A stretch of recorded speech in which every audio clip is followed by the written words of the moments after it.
May kakaiba pong traffic amnesty ngayong araw sa Makati City. Ang mga lumalabag sa batas trapiko di titikitan kung pagpayag sila maging eye donor sa Philippine Eye Bank Foundation.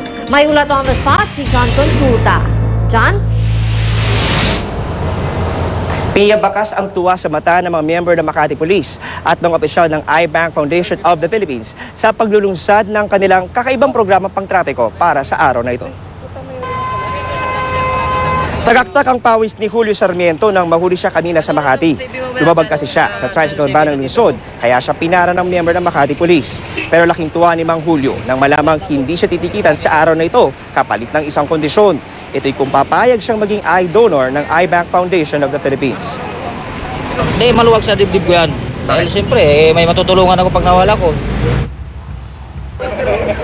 Abote nga rin ang ngiti ng bus driver na si Randy Gatan nang hulihin dahil sa hindi pagkasuot ng seatbelt at uniforme habang nagmamaneho dahil sa pagkakaabsuelto ngayong araw. Nakaiwas na sa ticket, nakatulong pa sa sa kapwa ko. Okay. Masaya din, sir. Ayon kay Senior Superintendent Gilbert Cruz, hepe ng Makati Police, idinusad nila ang proyektong Ticket Mo, Sagot Ko, basta idonate mo ang mata mo. Layon daw nito na pataasin ang awareness level ng mga motoristang dumaraan sa kalye ng Makati sa kahalagahan ng eye donation. Bagay na ikinatawa ng mga opisyal ng Eye Bank Foundation.